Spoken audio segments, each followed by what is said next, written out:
আজিৰ ভিডিঅ'ৰ প্ৰথম প্ৰশ্নটো হ'ল অসমত কোনে বৰপেটা সত্ৰ প্ৰতিষ্ঠা কৰিছিল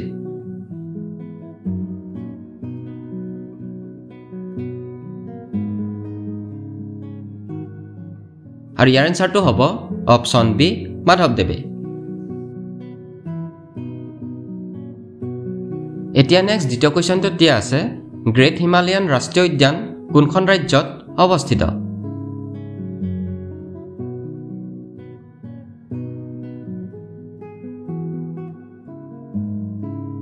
আৰু ইয়াৰ এনসাৰটো হ'ব অপচন ডি হিমাচল প্ৰদেশ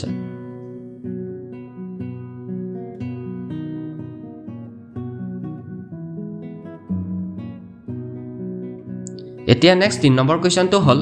অসমৰ কোনজন ৰাজনীতিবিদক লৌহ পুৰুষ বুলি জনা যায়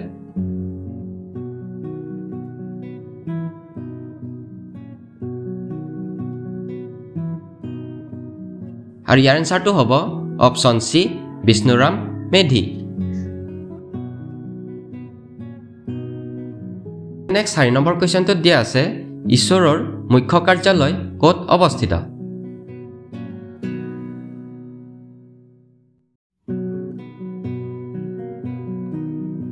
আৰু ইয়াৰ এনসাৰটো হ'ব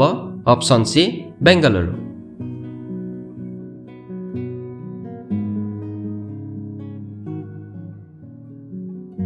এতিয়া নেক্সট 5 নম্বৰ কোৱেশ্চনটো হ'ল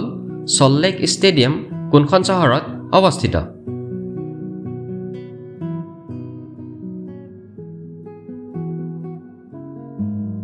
আৰু ইয়াৰ এনসাৰটো হ'ব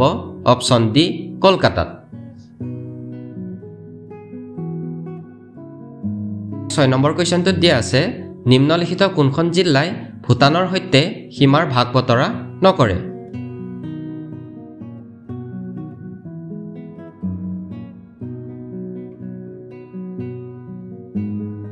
আৰু ইয়াৰ এনসাৰটো হ'ব অপচন সি বঙাইগাঁও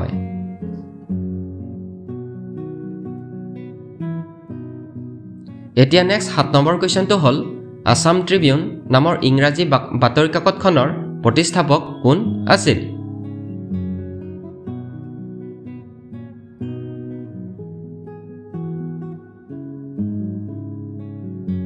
আৰু ইয়াৰ এনসাৰটো হ'ব অপচন এ ৰাধা গোবিন্দ বৰুৱা 8 নম্বৰ কোৱেশ্চনটোত দিয়া আছে লাল বাহাদুৰ শাস্ত্ৰী আন্তঃৰাষ্ট্ৰীয় বিমানবন্দৰ কোনখন চহৰত অৱস্থিত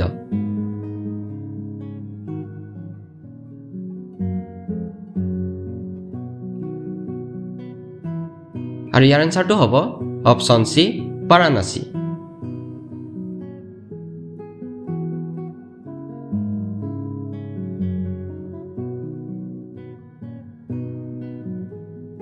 নম্বৰ কোৱেশ্চনটো হ'ল কোনে শকুন্তলা নামৰ অসমীয়া চলচ্চিত্ৰ পৰিচালনা কৰিছিল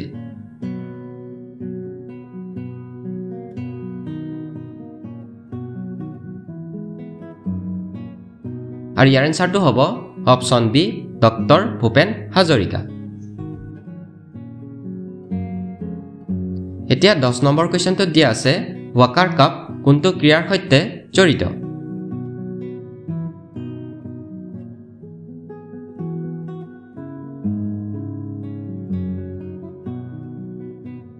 আৰু ইয়াৰ এনসাৰটো হ'ব অপচন সি গল্ফৰ সৈতে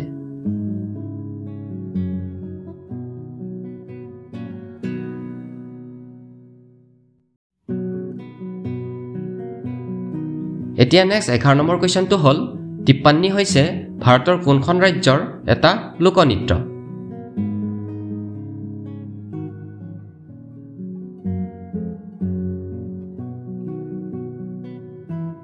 আৰু ইয়াৰ এনসাৰটো হ'ব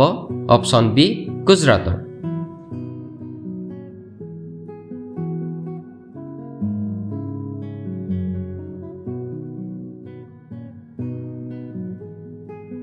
নেক্সট 12 নম্বৰ কোৱেশ্চনটোত দিয়া আছে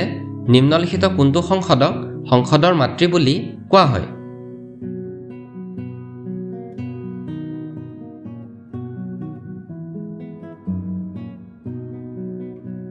আৰু ইয়াৰ এনসাৰটো হ'ব অপচন ডি দা ব্ৰিটিছ পাৰ্লিয়ামেণ্টক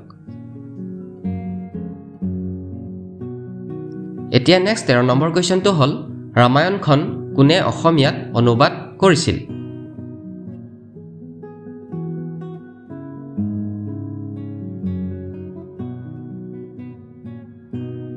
আৰু ইয়াৰ এনসাৰটো হ'ব অপচন এ মাধৱ কন্দলি নেক্সট 6 নম্বৰ কোৱেশ্চনটো দিয়া আছে ভাৰত চৰকাৰৰ বৰ্তমান বৈদেশিক পৰিক্ৰমা মন্ত্ৰীজনৰ নাম কি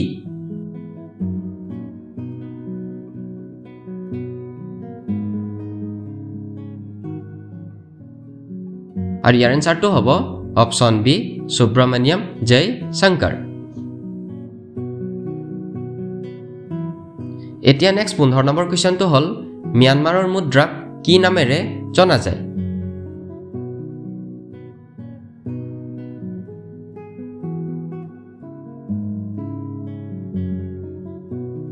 আৰু ইয়াৰ এনসাৰটো হ'ব অপচন বি কিয়াত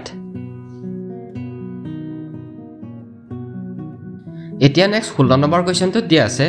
বুল ফাইট বা হাড়গৰুৰ যুঁজ কোনখন দেশৰ ৰাষ্ট্ৰীয় খেল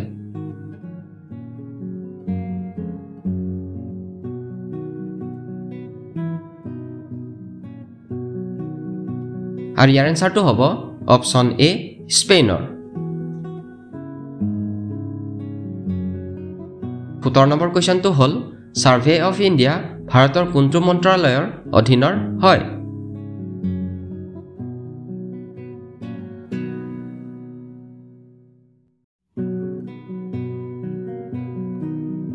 আৰু ইয়াৰ এনসাৰটো হ'ব option D science and technology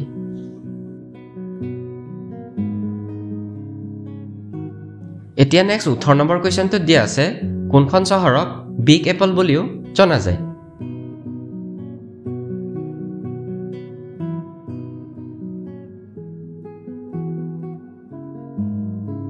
আৰু ইয়াৰ এনসাৰটো হ'ব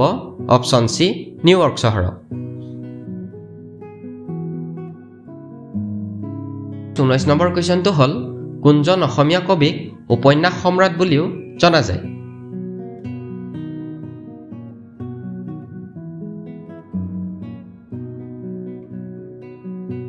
আৰু ইয়াৰ এনসাৰটো হ'ব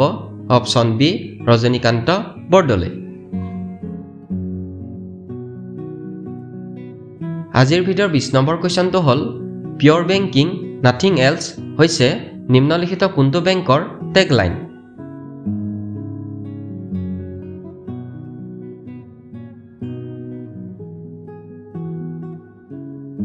আৰু ইয়াৰ এনসাৰটো হ'ব